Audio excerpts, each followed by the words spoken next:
Hey everybody, this is our first Animation Resources podcast. I'm Michael Woodside. Today we have Andrew Chesworth talking with us. Before we do that though, I wanted to point everybody to our website, animationresources.org. That's where we'll host this podcast and also a ton of information updated every day.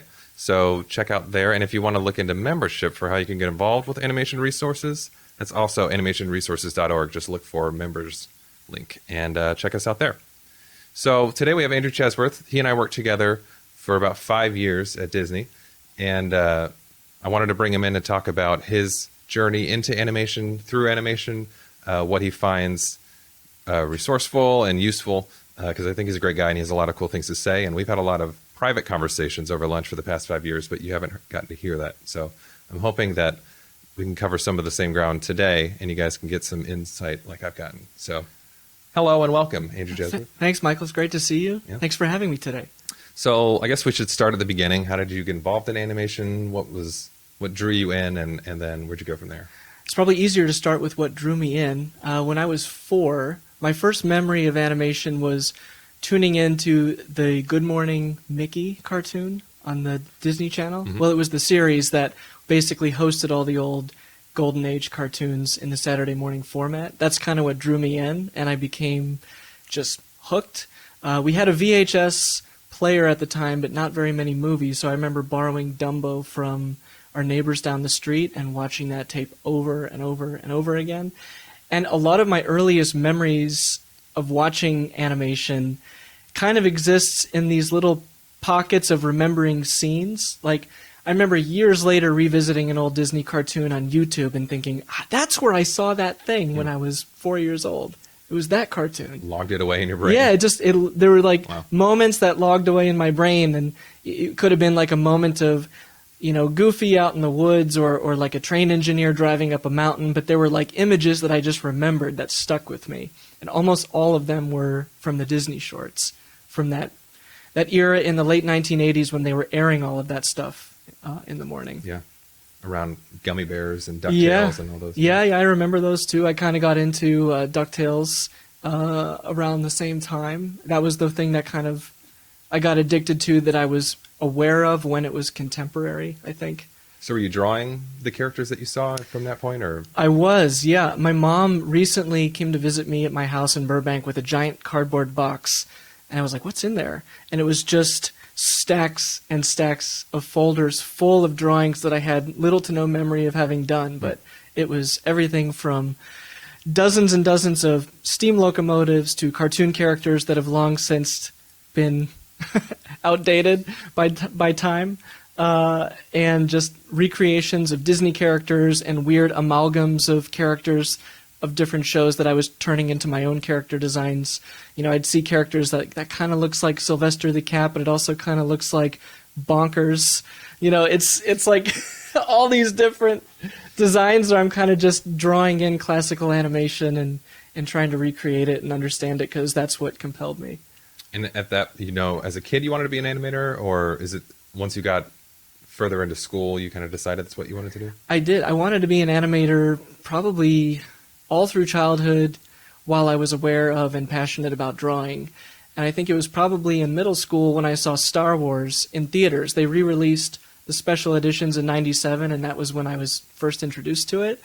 And I didn't have any preconceived notions of what the original film should have been, so I wasn't offended by the special edition changes. I was aware of them, but I wasn't scandalized by them. I was just so amazed that this was something that existed and that you could imagine a movie being made that way. And then I thought I wanted to go into visual effects and make live-action movies.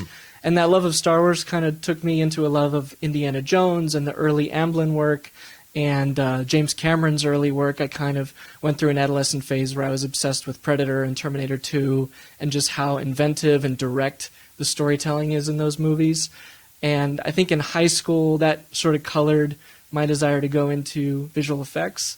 And then when it came time to look for schools, I realized that my heart was still kind of in animation, and Pixar had a lot to do with that. Monsters, Inc. was a contemporary of my later high school years, and I think when I revisited animation through that movie, it kind of reminded me just how great those kinds of movies can be. Incredibles and yeah. So I would say Incredibles single-handedly converted me to CG animation, because Pixar converted me to just believing that animated movies could still be interesting to me as an adult. And it reminded me just the power those things have when the stories are that good and the ideas are that good. But my love of drawing was still kind of overriding my love of visual effects. And I was very curious about computer animation. I would dabble with programs in high school, and I would do compositing exercises. I did the standard issue, film yourself holding a lightsaber and add that effect in their thing when I was like 17. You had to do it. I had to do it. I had to get out of my system young just to figure out how that was done, because in a way you're just trying to recreate a technique and understand how that's done so you can take the next step and you have something to refer back to of like, oh, I know how that's done. And going into college with that curiosity was really helpful when I was learning both CG and 2D simultaneously. But going back to The Incredibles, I was at the time 19, and I was freelancing for one of my college professors in-betweening on a commercial that he was animating. And it was 2D, it was line art, it was kind of like an abbreviated George Gershwin-influenced style of just lines transforming into like a nightclub singer, transforming into a cowboy with a lasso, transforming into a little girl on a swing in perspective. And I was basically just doing, every other drawing for him, and just loving the fact that I was getting paid to animate. But there, we went into overtime, and it was a good job, and it was a good opportunity. So I was able to stay on board the project over the Thanksgiving weekend 2004. So I couldn't go home for Thanksgiving because we were so busy on the project. But as a consolation, my professor took me out to dinner, and we went to go see The Incredibles, and I was mildly curious about it. I saw the trailer, and I thought, oh, that looks like a charming, superhero movie. It looks kind of fun. I don't know what to think about it. I wasn't thinking much about it.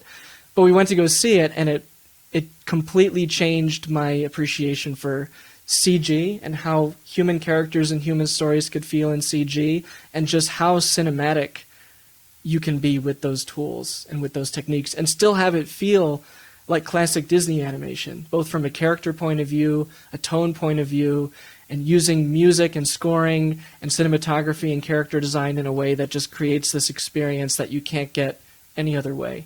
And I think after that I was hooked, and I really wanted to master CG. You talk about Incredibles as like a thing that reminded you of old Disney, and I think that was what was shocking to people at the time, is that Pixar was doing Disney really well, and Disney was still finding their footing with those films. It's interesting because CG, I think people assume that there's not a lot of crossover in terms of traditional workflows, traditional ideals, in terms of appeal or staging.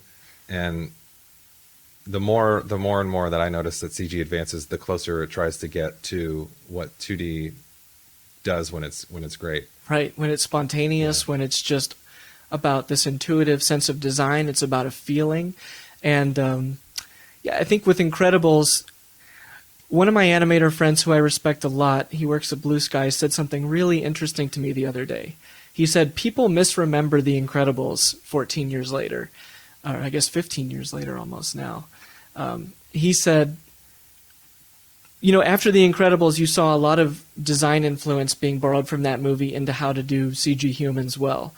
And while some of the tools in that movie have dated since, the way some of the lighting looks or the surfacing or maybe some of the hair, the actual approach to the design and the animation is so bold and so pushed. You see the silhouettes of those characters, those strong designs, and those bold shapes that they're hitting, and you think, wow, like it still makes a big statement over a decade later. Yeah. And I think I kind of like, where did that go? You saw some of that in Ratatouille.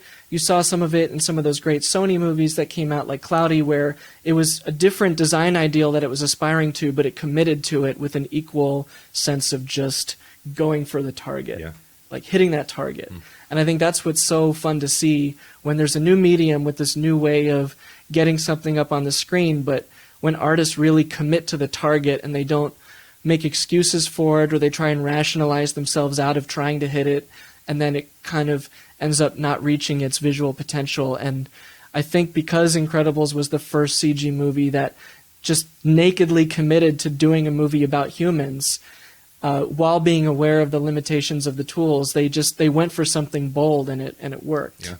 And there's an innocence to that I kind of would like to see come back. Still inspiring, yeah. Yeah, it's still inspiring. So you saw Incredibles. You said CG. Let's do that. Yeah. Now what? I basically just translated into more aggressive enrollment earlier at my school. So I went to the Minneapolis College of Art and Design.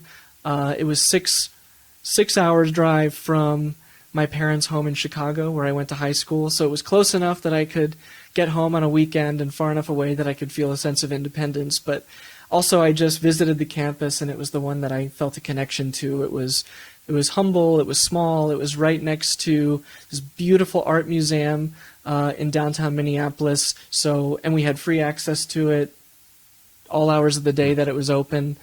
And I loved that it had nice computer labs and up-to-date animation tools, as well as a very fine art slanted program. But I mean, looking at like the fine art drawing studios, and then going into the computer labs where people were animating, and then seeing the very sleek, very kind of modern art graphic design studio and illustration studio, I thought this is a really inspiring place to be. That's cool. And it doesn't feel intimidating. So I have really warm and positive feelings about my experience there. And I still keep in touch with all my professors, and actually just had an email exchange with one of them the other day, the one who took me to see The Incredibles. So I think, you really want to feel a strong emotional connection, I think, to your college experience. You should listen to that gut feeling. And that doesn't mean that you're not going to have your doubts, and you're not going to have your, like, why did I do this? I'm a little nervous about this. Did I pick the right school? But if initially you have a strong feeling about it and there's enough positivity that keeps you there, I would say really commit and honor that experience. I want to pause here on the idea of the right school, because I think a lot of the people who might be watching are students or might become animation students, and they're wondering, how do you pick the right school? And Yeah. I'm wondering, do you think it's more important to find the right school, or is it more important how you respond as an individual within that school?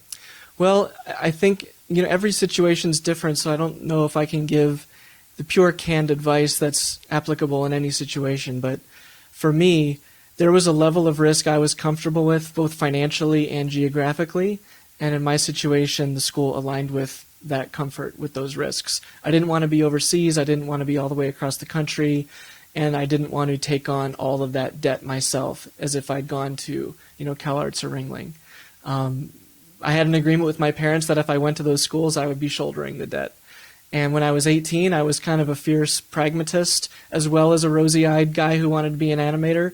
And so I went to the school where I was not going to be covered in debilitating debt, nor too far away from my family.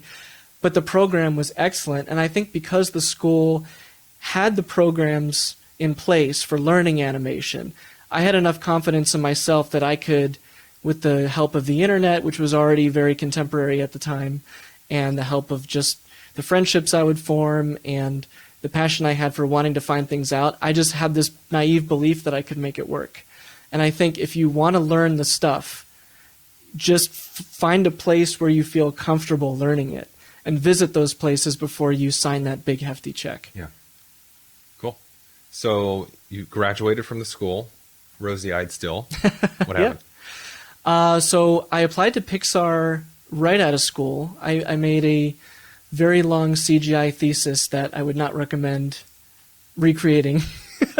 It's like an 8-minute film, and I wish I had put more effort into the animation and less into trying to do everything, which was telling a more epic story with lots of characters and visual effects and smoke and fire and compositing and all the bells and whistles, but it diluted almost every aspect of the production, and I think that was what hurt me with my initial application to Pixar. It was just, what do you want to do? You're doing everything in this film. And what I wanted to do was animate. But the plus side of that was a friend of mine who graduated from the same school 3 years earlier started his own production company in town, just right down the street from school. And he was interested in getting into commercials and short films and kind of low-budget visual effects work, and he was hiring. And he was familiar with my work during school, I would occasionally do little bits of freelance for him here and there during my junior and senior year as they were building the company. And even though Pixar didn't reply, I had somebody right there ready to give me a job, and it was a good job and a great opportunity.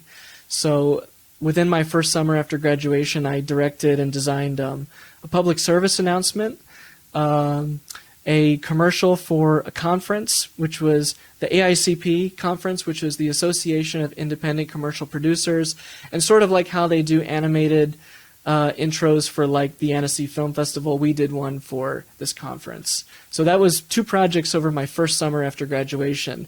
And then that fall we did a spec commercial for General Mills to try to get a job from Cinnamon Toast Crunch. We designed some characters, we did a little test, and it was a lot of fun. And even though we didn't get the General Mills job, we had something to put on our reel, and that got us other character work. And just one thing led to another, and I spent a number of years there doing a lot of TV commercials in 2D and CG, one that even involved stop motion. And I think it continued the playground of learning different styles of animation and now being paid to do it and working with my friends in an environment that was comfortable for where I was at the time.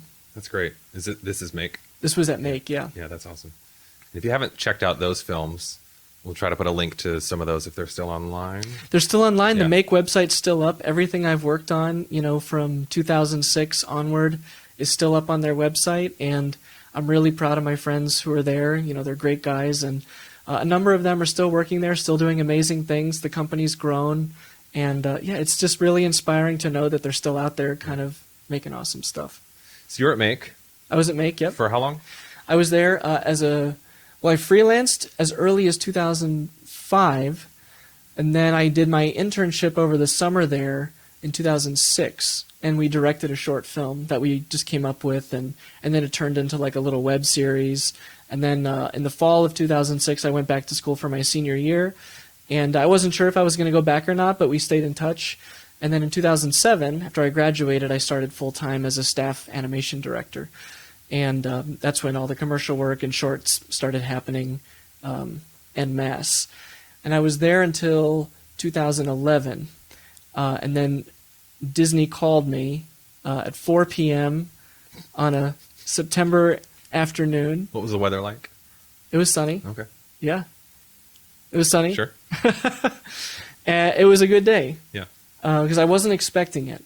I had met Disney's recruiter a few months earlier at Comic-Con, and showed some of my work on a laptop. I was visiting with a friend, and he was an intern at Disney, and he gave me a tour. They were working on Princess and the Frog and Bolt at the time, and I got to meet some Disney legends there. It was the same trip that I went to Comic-Con, but we also went and I got to see CalArts and the Disney Studio, which was great because this was fall of 2011, but it was kind of a preview of, some future chapters in my life, getting to teach at CalArts and work at the Disney Studio.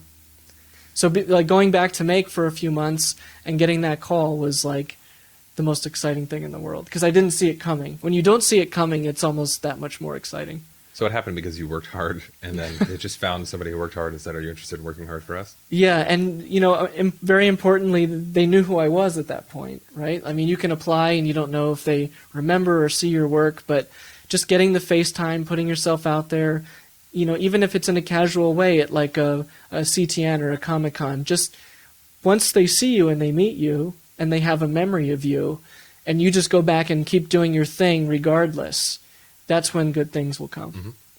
So you started at Disney as an apprentice, is that right? I started in the talent development program. So they hired me as an animation trainee in the fall 2011 TalDev.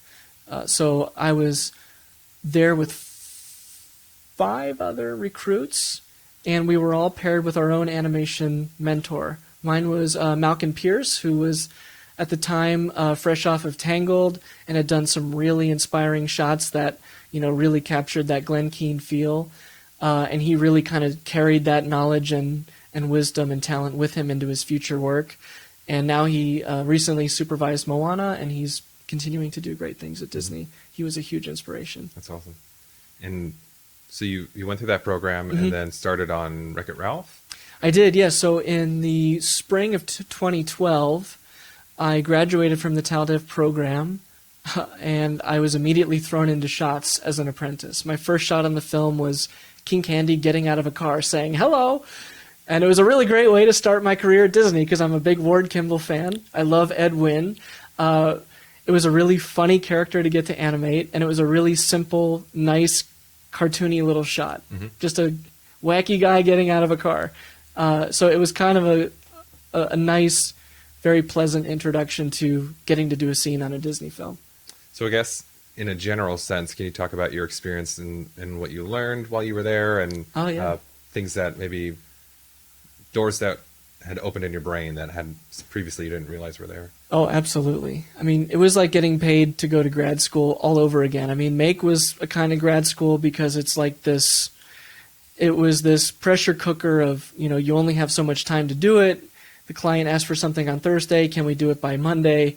And whatever technique gets the job done, gets it done. And I think what was really nice about going from that to Disney was Disney taught me how much animators have to be actors, right? You're not just a showman who's making something move in a pleasing and controlled way. You're really mining deep into a performance. And so what I was really exposed to early on was how much I needed to refine my discipline in the acting and the amount of movement I was putting on screen, the honesty of the choices I was making as opposed to resorting to kind of visual cliches.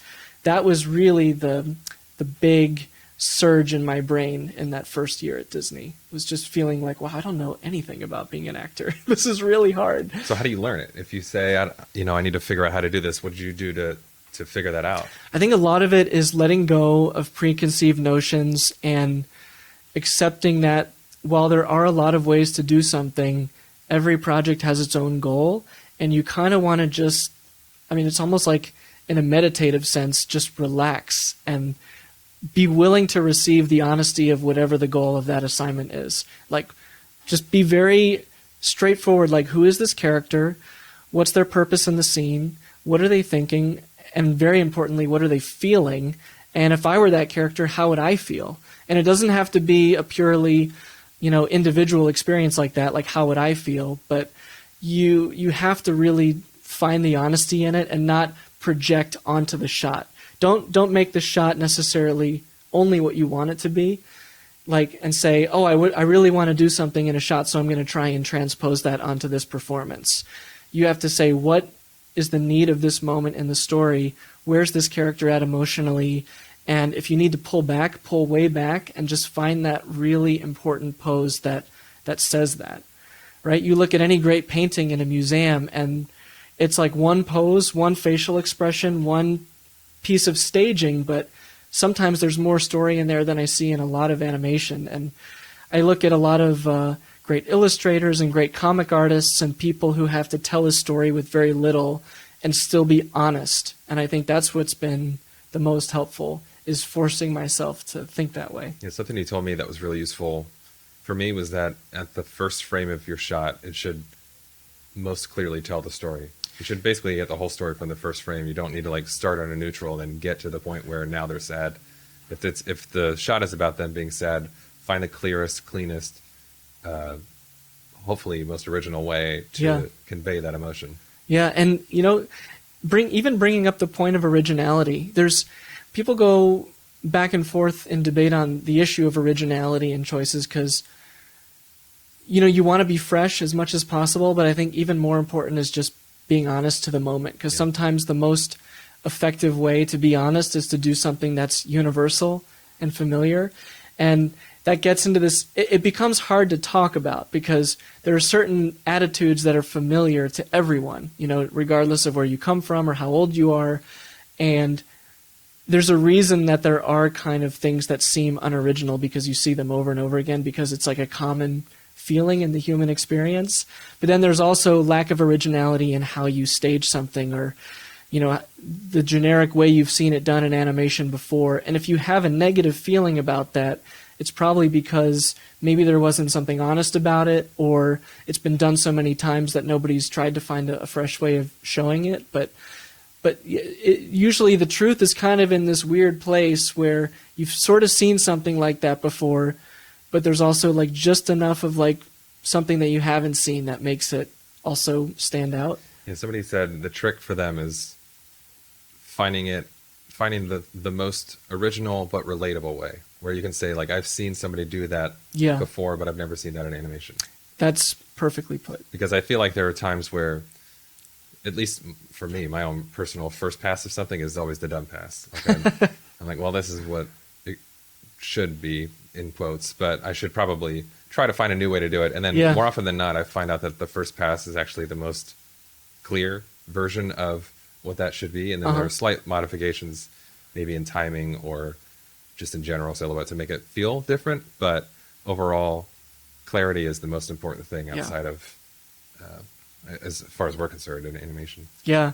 It's sort of, the first pass is kind of, for me anyway, because I tend to think really fast and try things that don't work really fast, and sometimes I put stuff up that doesn't work at all and I get embarrassed, but then I go back and I just completely rethink it. And I tend to have sort of a scattershot workflow early on that then I pull back, and it always becomes an exercise in pulling way back and stripping almost everything out except that one or two little things that were in your first pass in some capacity, but you kind of had to like get all the other stuff out of there so that you could find that one thing that was the most effective about it. Glad you brought up your workflow, because I wanted to talk about how you come to your poses. Andrew's shots are always the most well-designed, clearest, cleanest, appealing versions of those characters. And if he had a reel that we could show, it would show very clearly, like, these are the, not the prettiest shots, but the most appealing in like the art sense of the word. And I was wondering if you could talk about your workflow when you would incorporate video reference, maybe, or if you go through other artists, look for their work, and when you bring your own drawings in, like, how do you approach just one shot? I think my workflow is sort of defined by what I like to consume. You know, at a young age, I'm going to put a little bit of history before I talk about my workflow. At a young age, when I would watch Disney films, especially the 1960s xerography Disney films, I felt like a certain feeling every time a milk call scene came up. Like, I didn't know why, but there was like, suddenly there was a dimensionality, a specificity, a clarity to how he would present things that really stuck with me. And there was a texture to his work that felt attainable. Like, you could almost see the arcs, you could see the texture, you could see the architecture of how he's putting it together, and it just made it feel so clear.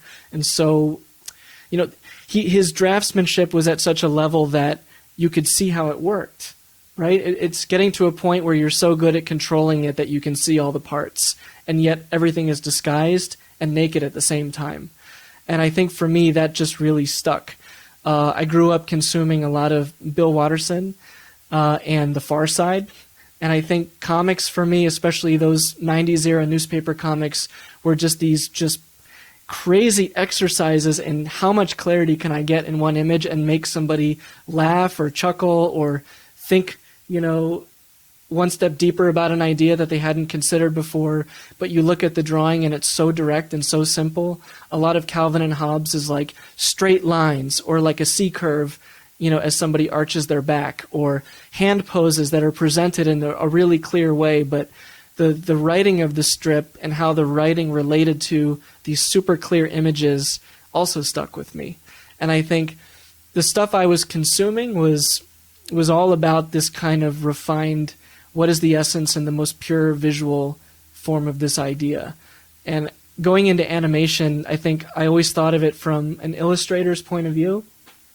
Just, if I only had one image to tell this shot, what would that image be? And then it kind of becomes more like classical art, where it's like, well, I should put the elbow here, and I should put maybe the head at this angle, and I should twist the shoulders a certain way to support this. And for me, it's like the shot becomes not, how do I articulate all these parts and navigate that maze, but what's the image that's just the bullseye of this story point? And I spend most of my time trying to find the bullseye.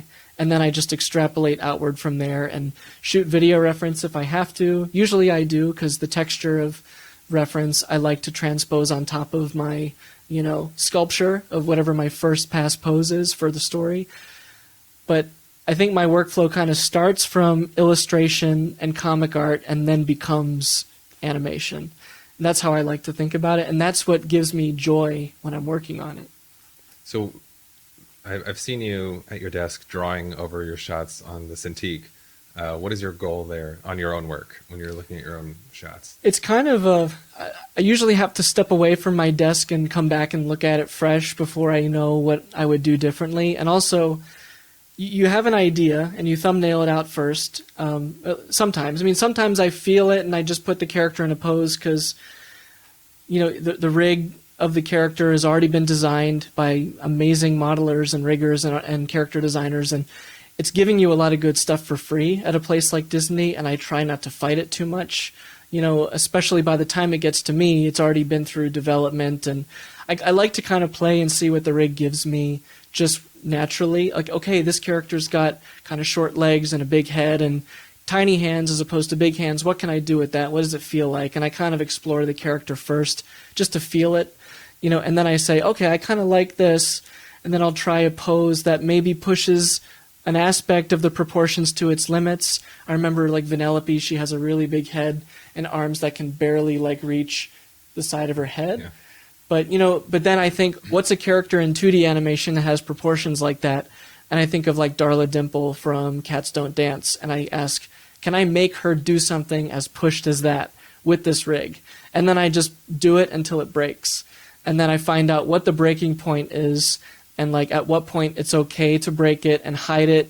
And I think maybe coming from a commercial background where you kind of know how rendering and lighting and cloth fits together, you kind of are making these compromises in your brain of okay, if I cheat this, the cloth will still work, but if I cheat this, it might penetrate and break, so I can't do that. So you kind of you're trying to say, what do I want to see, what do I like, and then also what's going to break it, and then it becomes this kind of conservative, liberal push and pull of what you can do with this thing that's been created that has to stand the test of 90 minutes of the movie. I'm glad you brought that up too, because you mentioned restraint in the extremes of the poses. Yeah.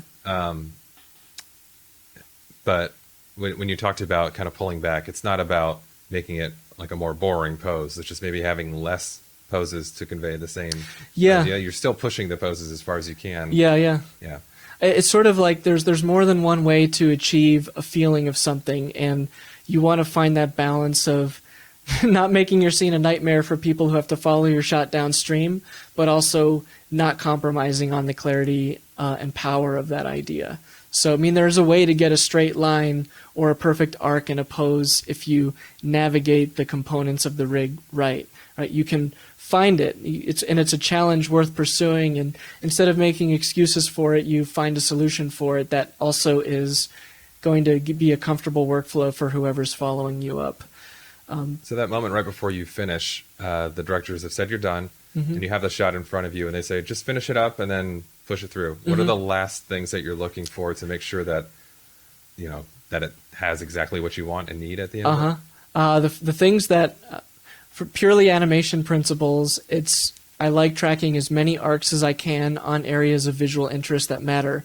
I mean, I would track all the arcs if I could, and you kind of have to prioritize what's the most valuable, resource to put a premium on in your shot.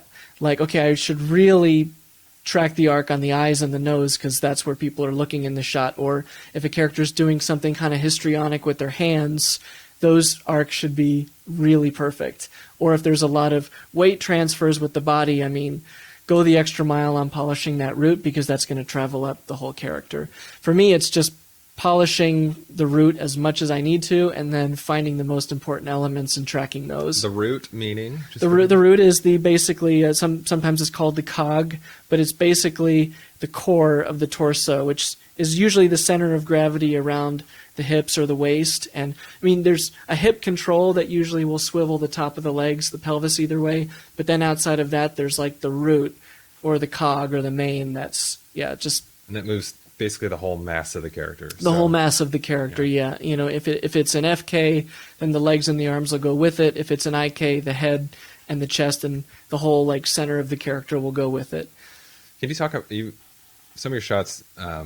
In my mind, are pushing past appeal. Like they're not even appealing anymore because they're broken. Because they're broken, and you like break it on purpose for a specific Sometimes moment. to make myself laugh on a subframe. Right. Know. And there are a lot of, if you frame through Andrew's shots, there's always a frame that he put in for himself that it's not crude, but it's just, it like pushes an expression to the max before it settles back to the... Well, the way to get away with that is it has to work in motion, right? Sometimes if something happens really quickly and you need to carry the spacing on a mouth or an eye or the arc of a head, I've done some fairly physically aggressive shots of characters, getting hit in the head or falling down or injuring themselves in a way that requires a lot of detailed spacing work. So much so that it's suspicious as to why... I don't know. We got to give Andrew that shot. Yeah, I think you do it. I mean, part of the fun of animation is making your peers laugh, making somebody smile because of something you did or something they did. And if you don't do that, I mean, you want to find the joy in the work and still have it be an effective shot. I think for me, physical comedy or comedy of errors in animation is funny, and I think it's funnier when it's real, and usually when it's real, there's a degree of pain involved that's not simply whimsical, but like, ooh, there's truth in that, and it's funny. I think that, and if I can get that feeling in a pose or in like a piece of timing, then then it touches something for me that I don't know. It's like a little spark of electricity that gives the shot an extra something. There were times where it must have been on Zootopia, where I could hear Andrew laughing at his desk at nothing, and then I go over there and he's just looping a shot back and forth because he's like hidden secret little things in there that are just subframe, really fun things. And usually on Frozen, I had to injure Hans and Kristoff quite a bit, so there's a lot of subframes of these handsome men with very mutilated faces. These poor men. I'm so sorry, Kristoff. Storytelling faces. Yeah, well, they both got blows to the head in shots that I did, so there's some, I looked at a little bit of Jeff Daniels from Dumb and Dumber for some Kristoff injury shots, and I was looking at some Bruce Campbell and Rocky Balboa for some Hans injury shots. So, speaking of looking at things, I'm curious, now that you talked about some of the things you watched as a student or as a child to influence you as a professional, who do you find inspiring to draw reference from? Living or dead, or all of the above? Okay, real quick, Milt Kahl, Norman Rockwell, Glenn Keane, Bill Teitla, Bill Watterson. Those are kind of the short listers. Beyond that, I love the classics like Sargent, Da Vinci, Michelangelo. Like, I love the classics because you see people who are figuring out just the power of drawing and how fun it is and how unleashed it can be when you just kind of look at the pure form and just embrace it. I mean, because the art that preceded the classics that I talked about was a bit uptight, a bit stiff, a bit illustrative in like a decorative way, but it didn't have like this truth or human power to it. And when you look at kind of those Renaissance artists from Europe at the time, it was just so amazing how unleashed it felt. And I didn't have a strong appreciation for it as early as I should have, but hearing some of the masters like Glenn Keane talk about it, I get it now. I started to get it kind of after I graduated college. Like, I appreciated it in college, but I didn't really get it until I had to think about my animation in that way.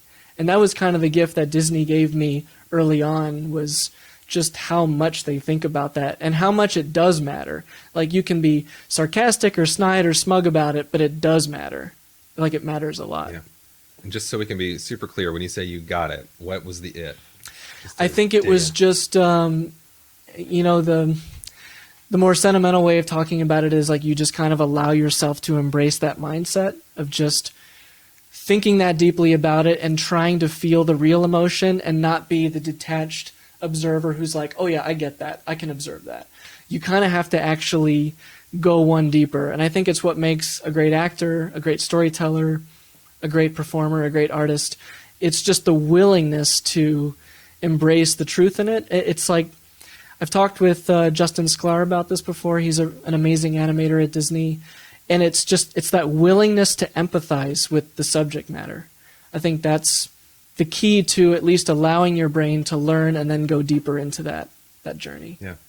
It's interesting because I feel like in CG, we've talked a lot about the wealth of knowledge that's out there just in the history of art that has gotten ignored by people. And I think, like you said, a lot of people might assume, oh, well, it's Michelangelo, and I've seen the David. So they just sort of, yeah, I know, I get it.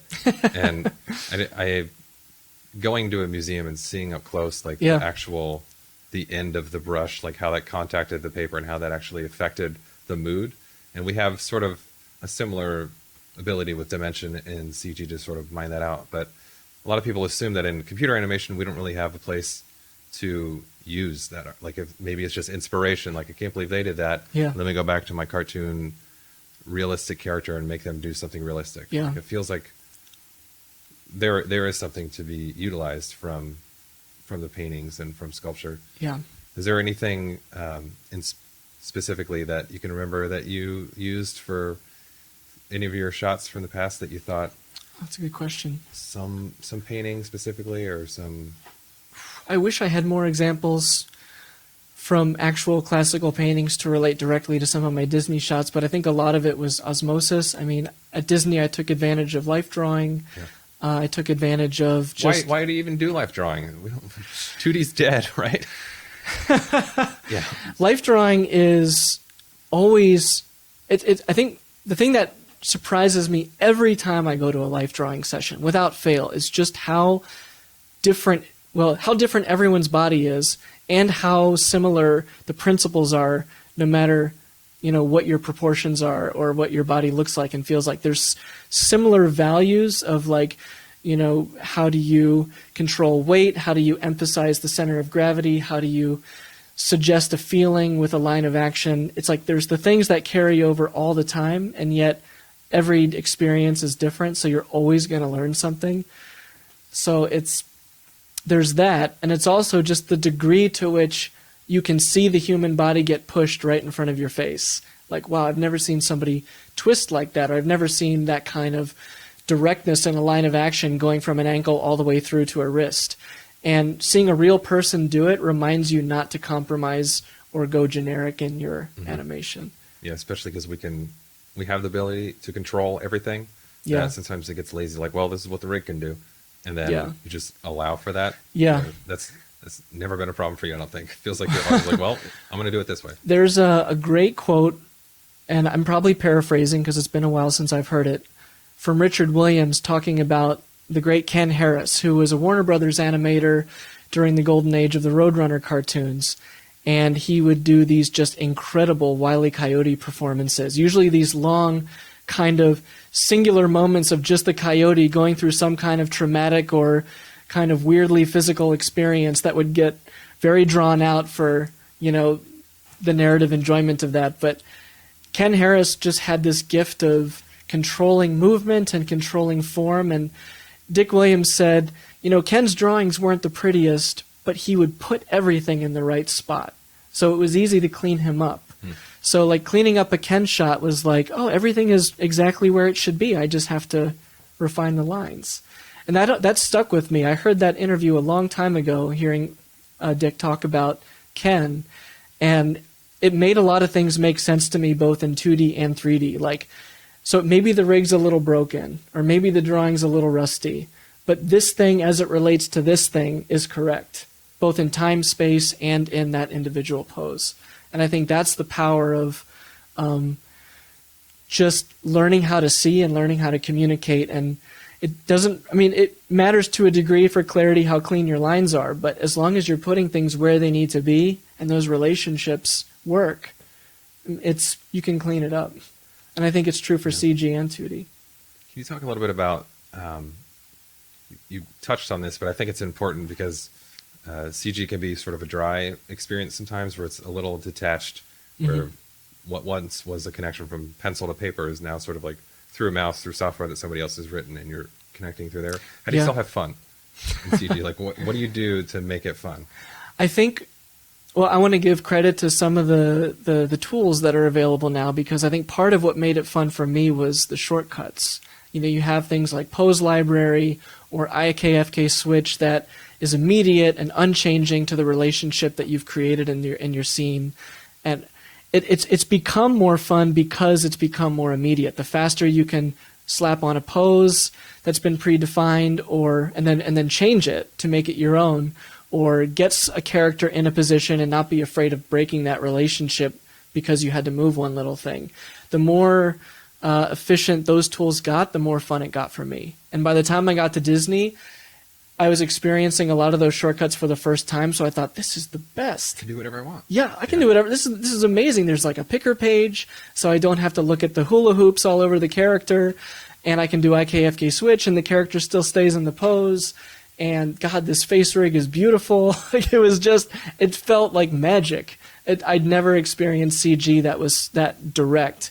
And I think the artists at Disney have such a high standard of excellence for the tools and the quality that for a guy like me who is coming from these very scrappy DIY commercials in CG where things were over the counter but you didn't necessarily have the same elegant shortcuts, working on Wreck-It Ralph was like magic. I did not know CG could be that direct. So for me, it was kind of intrinsically fun just right out of the gate at Disney, because I wasn't feeling the like, I click this, I click that, I do this, I do that. It felt more like I was just grabbing it and moving it and playing with it almost like a stop motion rig through a computer mouse. So it was less detached than what my academic and early professional experiences were like.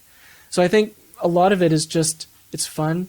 And sculpture is time consuming. And I think CG animation in a way is moving sculpture, and especially with VR and all the other like stereo platforms out there now, you kind of do have to make stuff work in the Z dimension more than you had to before.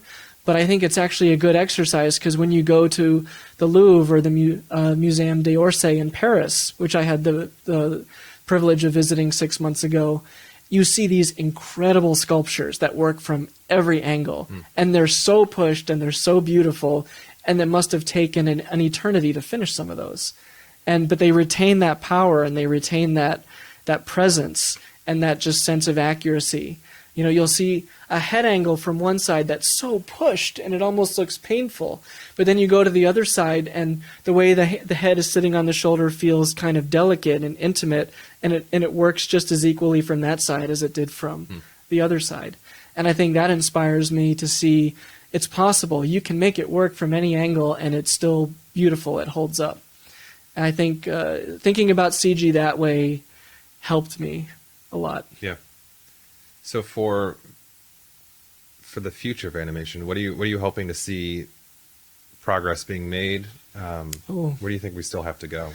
Because I think there are design things that can be more universally utilized from traditional sensibilities. Yeah. We were just flipping through some German caricature work, and even from the 1890s. From the 1890s, and the angle of the heads from the characters from the people, basically they're fully realized people in just single images, are things that I don't see in films now, even in live action films. But they tell a very specific story. Like you never see this angle really, like top 3/4 looking down. Yeah, and I think it's a weird thing to look at and to notice, and I don't think people, I'm sure everybody's parents who sees these movies, they don't care. But as artists, we're trying to push it. We're trying to do something. Yeah. We're hoping to be artists. I mean, you see these sculptures in Paris that are achieving something and have achieved it long after the creators have died. So we're trying to do something that will stand the test of time. It doesn't look like, oh, that's before they realized they could turn the head better. Yeah, yeah. So things that I want to see progress. The shortest answer I can give is I want to see happen in animation what's going on with live action TV. I want variety. And I think the tools are there. They're faster than ever. The means to tell your story and achieve your aesthetic is as convenient as it's ever been in history. And, you know, like foodies or connoisseurs of film, you want variety. Like, I don't want to go out for American food every night. You know, sometimes you're like, I want Indian food, or man, I really want a burrito tonight, or man, I would love some sushi. It's just, you want variety. And I think sometimes animation can feel like they're serving you the same dish over and over again. And like two of my favorite shows are Twin Peaks and 30 Rock. They could not be more different. Yeah. But sometimes you're in the mood for this, and sometimes you're in the mood for that. Sometimes you want to be scared and feel like a deep, unsettling feeling and experience that, and other times you just want to laugh and look at the world through a light lens. And I think animation is frequently unable or unwilling, for various reasons, to put itself more out there in a way that gives you that variety. I think the Japanese market satisfies that for a lot of people who crave it, because they are doing stuff like the Ghibli films, as well as some of the most unspeakably horrifying adult thrillers you've ever seen. But I love that. I think you want to just see variety out there. And I think the design and the way you stage your story should support whatever tone or whatever type of story you're telling. So like those German illustrations we were looking at from the 1890s, where there's these very theatrical, very unconventional, maybe difficult to draw head angles. I mean, there's like an approach to cinematography and staging that supports maybe, a more detached and more unconventional angle, that it creates a different feeling when you look at it. And a certain type of story can accommodate that feeling in a certain way. And I think, with stuff that's maybe aimed more at younger people who are still forming their views and values about the world, and they maybe haven't reached adolescence yet, there's a directness to family-friendly animation that I think serves that purpose really well. But if you have an appetite for different types of stories at a different stage in your life, there's a different way the story should be told. And I think the fact that there's not enough stuff out there to scratch that itch for people who really love animation can be disappointing. But the fact that it's easier to access stuff coming from Europe or Asia definitely helps. Yeah, some of the student films that have come out recently from graduating classes, feels like they are interested in pushing what's available to us story-wise. And every year they come through, and there's the show of shows that comes through that is also from around the world, varied. Couldn't be more varied as an experience. I don't know if you've been to one of those shows, and you have one short film like, wow, that's what it. Okay, no, now it's like this. Oh, I don't know that I wanted to see that. Now I'm like, oh, I've seen that before. Yeah, like it's so different, but it's a great experience to sort of go through all of that in the same sitting. Yeah, the CalArts Producer Show was my most recent experience of that. I got to see several of my most amazing students, like with their work up there, just creating all these very diverse kinds of experiences, and being in the audience with a bunch of people, everyone from Pixar directors to people who are still in school, all having the same shared experience watching these films. And some make you laugh and make you feel a little uncomfortable at the same time, and some are deeply terrifying, and some are laugh out loud funny and lighthearted, and others kind of make you feel sad or kind of sympathetic to the characters that you're watching. But it's always different. And I think the short format is kind of the most exciting format in animation at the moment, because you see this incredible risk-taking and this incredible variety of visual grammars being displayed. That's awesome. It's inspiring for me, and we've been in the industry for a similar amount of time, and even now I'm still trying to figure out, like, who am I as an artist? Like, what do I want my input in the industry to articulate about the industry and about the world? Yeah. So it's inspiring to look at films that are bold enough to say something specific and new, and also I think there are feature films out there that are trying to push as best they can, given their shareholders or whatever, trying to say something positive about the world, and trying to give it an opportunity to open a conversation, dialogue about things that wouldn't normally be brought up in those sorts of films. So it's an interesting time to be in the industry, and I think we have to utilize this as people who have wanted to tell stories as a time that we can actually do it. And absolutely. I think it's the right time for that. I remember being really happy that Lilo and Stitch was so successful, because it was the first Disney film that just nakedly showed a dysfunctional family and all the beauty and ugliness of that at once in a way that was real.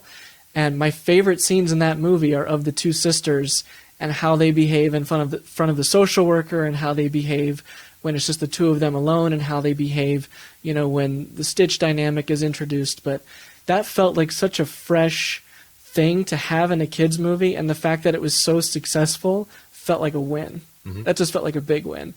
And artists who I look up to a lot, like Glenn, I always think of especially Tarzan and Ariel, just finding some kind of truth in the human condition that everyone can relate to but feels like it's going one step deeper, and putting that into this film that is for mass consumption, but you feel this artist who's educated about history and about culture and about art literacy, and he's putting all this knowledge into this character, and you feel what the experiences are because of those choices he's making. You look at Tarzan and you can feel the effort in trying to reverse engineer the human body to behave more like an ape, but the resistance that the body has to that with some of the anatomical choices. But he's also caricaturing it, so you feel it as much as you see it.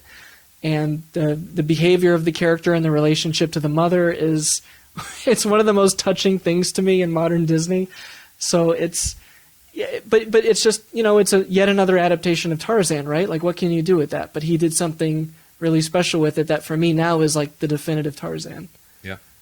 Yeah. And stepping aside from that, his career post Disney is fascinating to watch. I don't know if people are following that, but yeah, it's like a short year to just sort of like do his own whatever anywhere he goes and just have the creative freedom to embrace the line in a way that hasn't been embraced. I can't think of the time. So this might draw a funny comparison, but Glenn to me is like the Coen brothers or David Lynch. He's an artist who lives by his values, and his values are in his art. He wants to say something new in animation, he goes and he does it. And he expresses it in a way that has meaning for him. So it's inspiring to see somebody with that kind of gravitas and experience doing that. And it says, this is okay. Mm-hmm. It's okay to do that. And they don't have to wait until the end of your career to do it. Start now. Yeah. Yeah. Exactly. Cool.